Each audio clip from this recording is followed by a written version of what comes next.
co-founder of Best You Can Be and messenger of the Shin, the way of the heart. The way of the heart is living with love, kindness, and compassion for yourself first, so that you can offer that to the world from your overflow. And I am absolutely delighted to have Joanne Neweduk as my guest today. I've known Joanne for several years now. We were both participants in the same program. And I didn't really get to know her all that well. I could tell that she was fun-loving and very passionate about people. But as we've spent more time and I've got to know her even more through various other organizations that we are involved with together, I am continually more and more impressed by the depth of this woman and the breadth of her heart. So without further ado, I would like to introduce you to Joanne Neweduk, the founder of Brilliant Light Wellness and the director of Calgary's chapter of Fabulous at 50 Women's Group. Let me bring her on screen, and there she is. Hello, Tina. Hello, good morning, Joanne. I want to thank you, first of all. We had this really fun, Fabulous at 50 event last night that was a great opportunity for connection and fun. And it was, I think, an indication of who you are and what you bring into the world. I mean, you passionately shared how much this means to you. You passionately shared your relationship with the founder who recently passed. And you showed us your absolute fun-loving side. It was it was a great night. I feel like I should have my little green bow that I wore because it was a St. Patrick's Day theme. I should be wearing it today. Yeah, it was fun. It was fun. So when actually, before we go any further, I have to say you were one of the life of the party. When we were singing and dancing in the karaoke and you got right into that air guitar, you do a mean air guitar. Your heart of just embrace that inner fun and livelihood. I know people talk about inner child, but just that inner playfulness, right? We were calling it release or unleash your inner leprechaun. And so I appreciate that you played full out when you were there last night. Everybody did.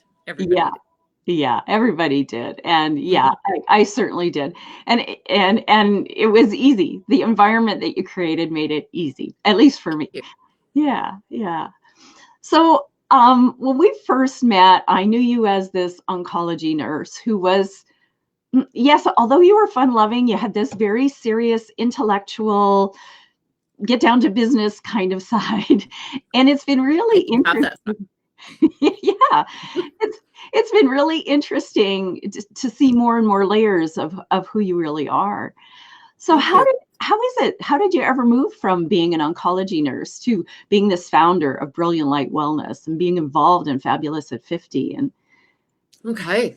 Well, actually it's parallel because I'm both still. I do work at Tom Baker Cancer Center. I do work as an oncology nurse. So to roll back time a little is my initial training and grounding is as a registered nurse, and oncology happened to be my first job. It was my last rotation in nursing school, and jobs were scarce at the time, but the head nurse very nicely approached several of us and offered us jobs. We're like, yes.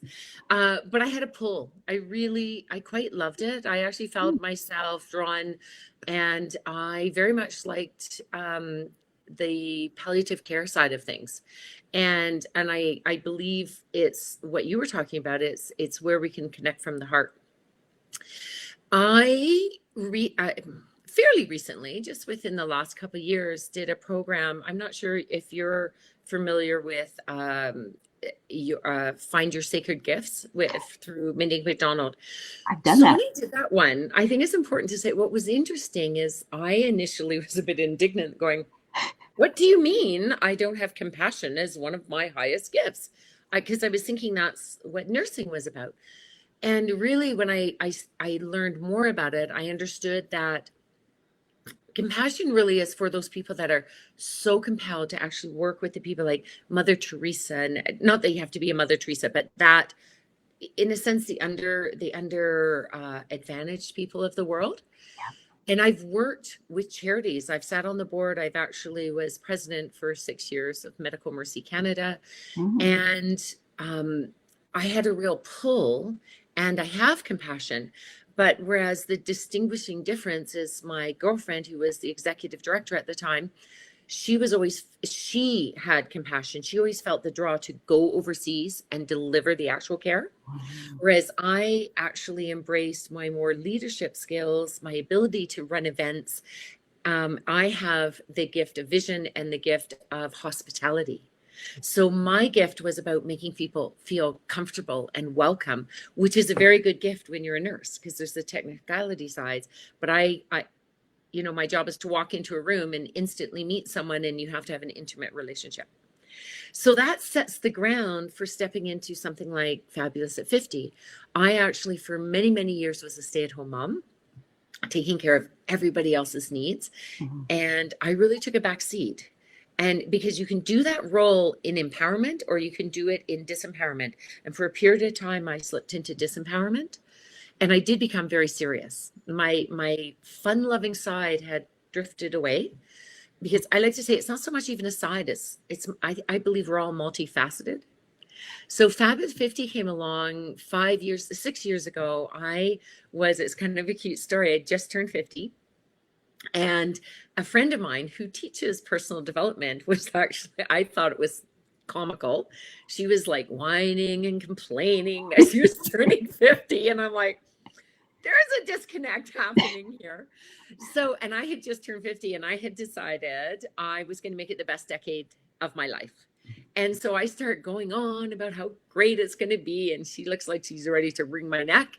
And she goes, you need to meet my friend, Diana Bose. She celebrates women in her 50s. She has a business. And I think she's looking for people to help run events in other cities. And that's how it got sparred. Diana and I met, we talked, and I knew I was only just recently back to nursing. I had gone back to university, gone back into nursing, but I knew I wanted something more. Not to say that wasn't enough, but I wanted something in addition. That was going to be my grounding, my livelihood, and then Fab at 50 evolved into my life. Mm. Yeah, and it really is your life. I sometimes I look at your schedule and I think, oh my gosh, how do you manage this? Yeah, well, I manage it because what's funny is even though I might be the one posting all the events, I definitely host the main monthly, we joke and call it a meeting. And I say that because one of my members is going, do we have meetings? Somebody said meeting. I said, and the party last night, I go, this is our meeting. And she goes, oh, I get it. So I said, it's a social gathering. But the things like the book club and some of the hikes and the drawing class, those are actually run by other people. I like to help support other women in having leadership roles. So it comes under the auspice of Fab at 50, but I'm not necessarily the one running all the events. I'm overseeing it. Okay, yeah, that Yeah. makes it a little more Yeah. doable. No, otherwise it's just too much. Yeah. Yeah. And So yours too. I look at yours as well. I look at other people and I'm like, you're at everything. And then when there's events, I see things posted going, they're there and they're there. And I'm staying at home in my fluffy slippers right now.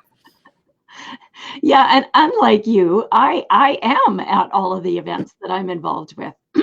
I'm currently, oh dear, I'm currently not having other people manage certain aspects. So, yeah, sometimes I look at my schedule and say, how do I manage that? I do. Yeah, I do. I like to show up at them, but I don't always need to be the person at the front. I very happily switch between, if a leader or a facilitator is needed, I step into the role. Obviously, if I'm the one putting on the event, but I'm very happy to sit back and be in the presence of somebody else that's taking a wonderful leadership role.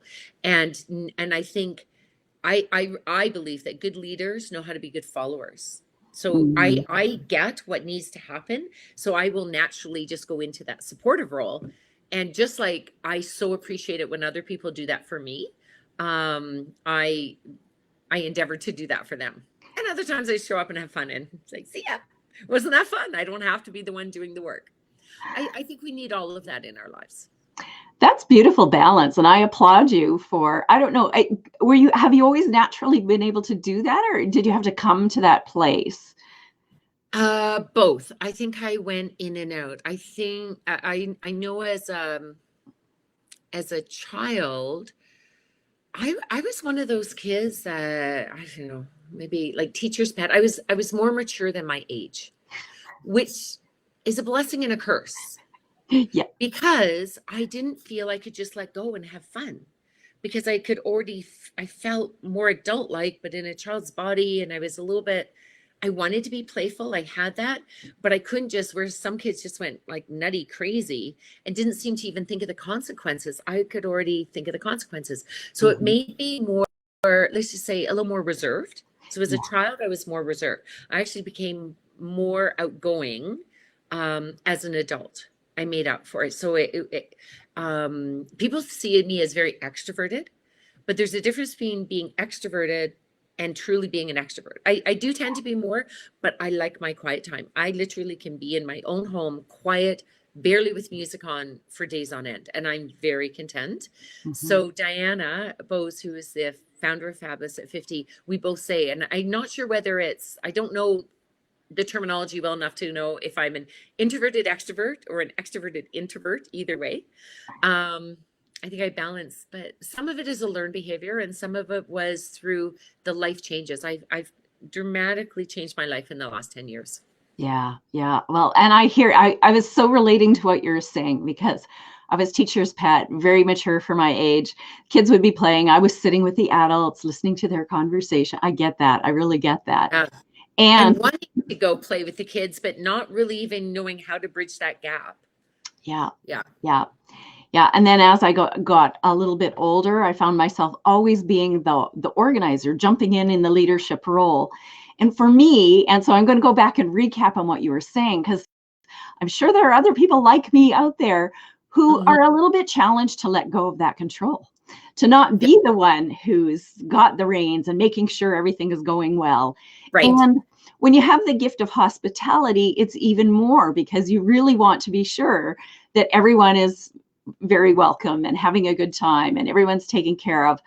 I mean, I'm Yes. the sort of person that I go to somebody else's event and I'm checking in on the people. How are you doing? Is Yes. there anything we can get for you? And it's like, it's not even my event. Why am I doing this? But that's community. Yeah, Yeah. yeah, Yeah. it is. And so it's a bit of a trick to learn to let go of some of that and Yes. empower others and let them have that opportunity for leadership.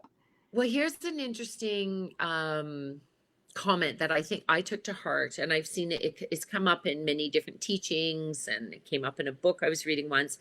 And it was just a reminder that often what seems like our faults, I'm going to put in quotes, Hmm. is usually and very often our strengths too dialed up, Ah, right? So our strength is hospitality, but if it's so dialed up that we're stepping on others, in a sense, or to the point of them like stop fussing, like if we're not recognizing other people's needs, then that's it. So if we dial it back, we don't always get it right, but if we dial it back but actually own it, mm, often I know for myself things that were a strength in me that were maybe too dialed up.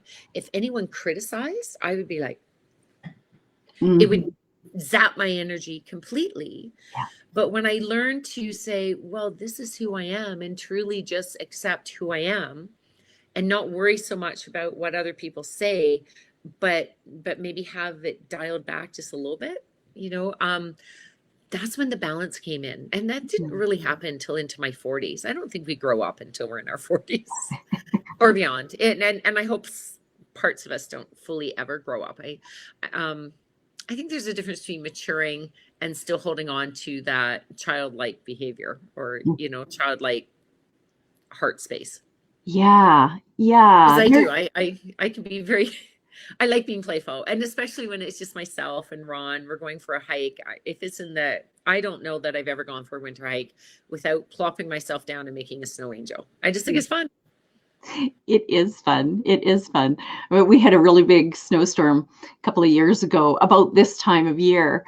And I remember going out and making snow angels on all my neighbors' lawns when they weren't home. Fun.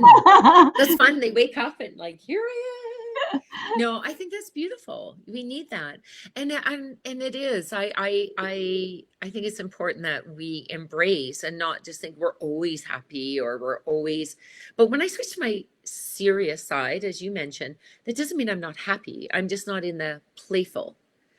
And I think that's from my grounding. When I am doing a hostessing an event, I want to be welcoming and have people come out of their shells, and like I think it's a real joy. Last night, if I can show an example, there was a lady there. There was two women who, it was the first time they had come to one of these monthly meetings, and I was sitting with them, and they said, "Oh, it's, this is such a welcoming group. How fun."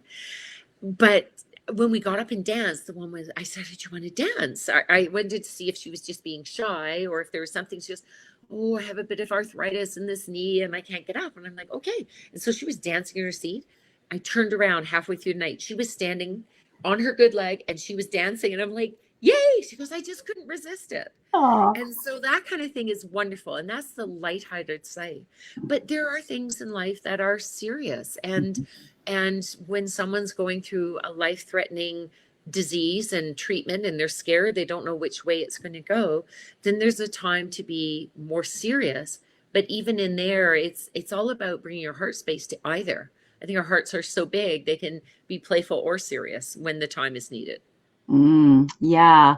Oh, that's so true. And I love the fact that you bring that up because of course that's the point of this show is living from the heart. How is it that we live from our hearts? Where do we be? And I think you've indicated, finding that balance, learning to dial back or dial up as we need to. And yeah. Yeah, I think your heart is very passionate about making a difference, especially in women's lives, like inspiring women to step into their power, to step into who they truly are. Mm-hmm. And does that come from your own journey of having to learn to do that yourself? Absolutely. Absolutely. I, well, we're all on a journey the whole time, but there's points. And I wrote about this, the chapter that I have in a book called I'm a Brilliant Woman, Volume 3, compiled by Karen Clausen. I share, how it changed from, I was in a marriage that lasted 18 years and 3 children. And when it started crumbling apart, I started holding on as dearly as I could. And really, I used to even use language or feel that I was twisting myself into a pretzel. I was trying to just make everything right, but I was losing who I was in the sense of, in the effort of doing all that, which actually made things worse. Right. Mhm. And energetically, I knew deep down inside what was really going on is I deserve better than this is not a good fit anymore. But my mind, my belief was I'm going to make this right. And it's a failure if it's wrong. But in the journey since, I've come to understand more that marriage ended and to forgive myself for that. It wasn't right by the end, and we had learned what we needed to learn. And transitioning into embracing and my personal driving model has been to adopt an attitude of gratitude for everything. Yeah. To be generous to myself first and others, so giving from the overflow, and having celebration. So it brings in that whole breadth of, you were saying, like kind of at the serious and so forth. And I came to that by watching people that I admire who were much older than me, people that lived close to 100. I had my grandfather and I had this friend of my mom's and my mom, but I was watching people who were truly the seniors and the elders in my life. And that's what I saw they had in their lives. It didn't matter what they had as far as monetary, not to say that it's you shouldn't go after that. It's fine. But as long as it's in the right placement of your life. And Mm. I just found they had such deep gratitude for everything they had in their life. And they celebrated, they had fun, they were giving, but they weren't doing it in self-deprivation. And I believe as a mother, I was doing that. I didn't understand self-care isn't just about getting your toes painted once in a while. It Mhm. really is about caring what's happening in your mind Yeah. and what's in your heart and how you're standing. So an example of how I really shifted my life. For the period of time I was a stay-at-home mom, I had released my nursing registration. That had gone by the wayside. And when people would say, "What do you do?" I would actually go into this big long dissertation on, "Oh, well, this and this and this happened, so my registration fell away." And I started explaining why. And one day I really looked at it and someone challenged me, and I realized I'm a stay-at-home mom because that's what I want to be. If someone gave Mhm. me my registration back today, that's not what I wanted. I wanted to be there for my children. Jokingly, I said, I'm a control freak and I don't want anyone else raising them. But it was really more. And so even within one day, it's not that I changed being a stay-at-home mom. I was doing the exact same thing, but I was doing it from a different place of power. I was doing it from empowerment. And Mm. so I felt more energized about it. And I did that until such time I said, okay, it's not that they don't need me anymore, but they need me in a different way. And I now have some extra space opening up. So that's when I returned to university, and I was divorced by that point, and I started going into that. And that's around the same time, the same evolution happened for me to say, 4 years after my separation and divorce, I opened myself up to love again and welcomed um, Ron into my life. And it's been 8 years now. And I don't think there's a day that goes by that we don't show our appreciation for each other, Mm. regardless of whether we barely see each other. There's always something to just say, I so appreciate you being in my life. And I come from the place of overcoming hurt from a divorce, and he comes from a place of overcoming grief coming from being widowed. Oh, wow. Yeah. Wow. And that's so beautiful the way you described going from living in your head to living in your heart, right? Mm-hmm. The stories about having to explain why you're a stay-at-home mom, but then listening to your heart, which said, no, this is my desire. This is what I want. And I'm going to own that. And now living from your heart then unfolds the happiness. It's True. just, yeah, it's Yeah. beautiful. And Thank you. that's a big lesson. That's a big lesson, Huge. viewers. Huge lesson. And believe me, it didn't happen over day, like over one night, like maybe certain realizations, but the process was a series of, I call it my analogy. And when I work with my clients, because like an extra layer in what I do is the Brilliant Light Wellness is my private practice where I support people that are going through these transitions I talk about, as I believe we have a brilliant light within us. That's our soul. That's our guiding spirit. Um, I don't think of it as dimming. It feels like it's dimming, but I think of it as the mud of life, the stress compiling on us if we don't use tools and self-care and shifting in our mindset to wash it off. So that's what I say is over the last 10 years, I've been washing it off with good friendships, reading, programs, personal development, and taking courses like you and I did together with the sound therapy, the sound wellness.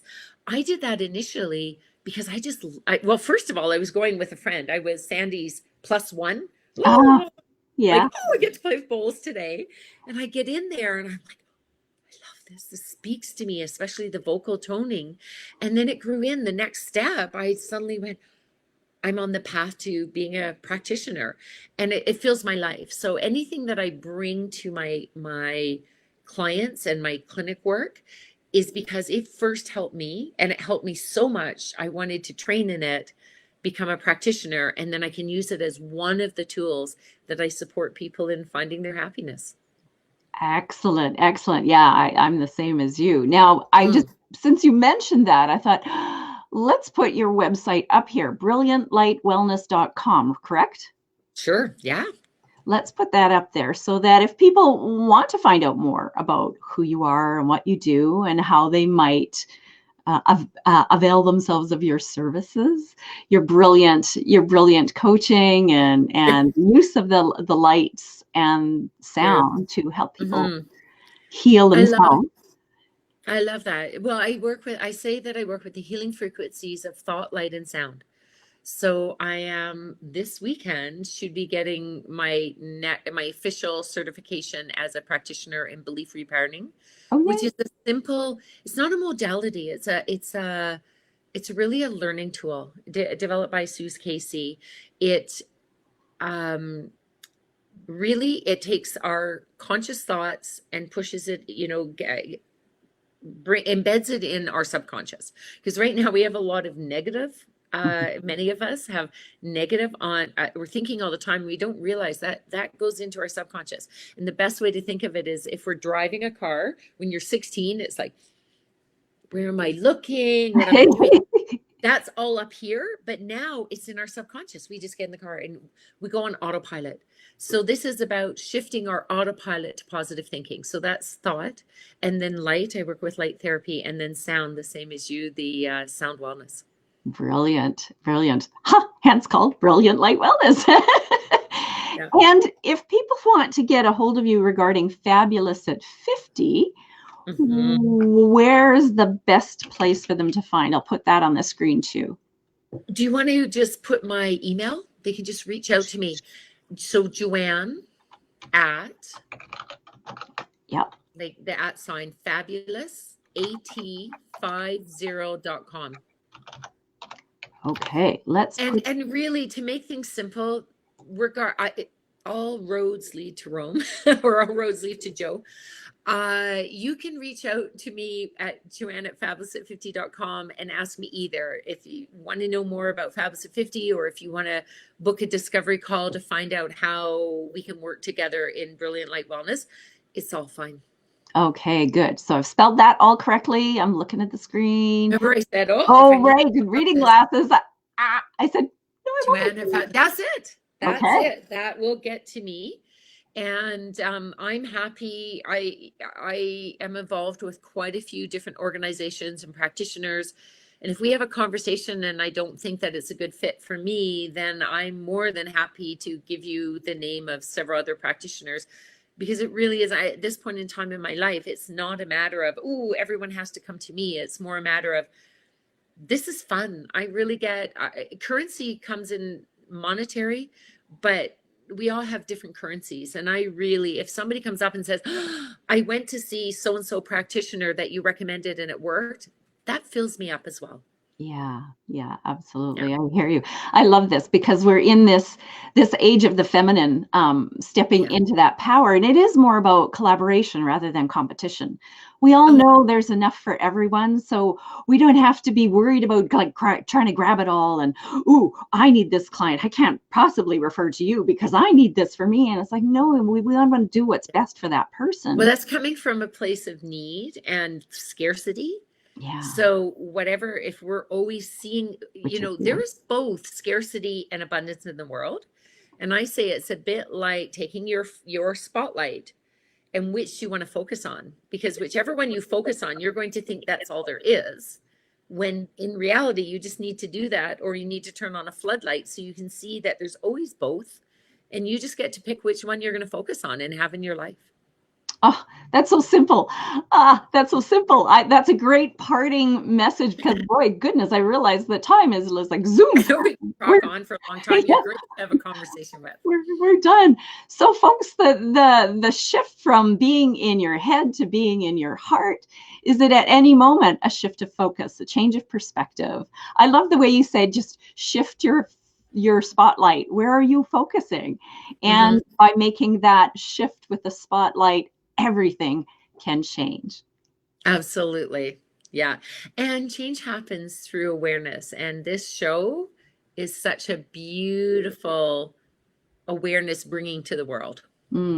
Yeah, thank you. That is the intent. So thank you so much for taking time. I know you have to fly out and be on your way to another event. I'm just going to drive. I'm going to, that's part of the shift. I would have been in a panic in the past. Now it's, I will get there. When I get there, I will land there. I'd rather land there, not frazzled. And this was so important. So both and can fit in my life.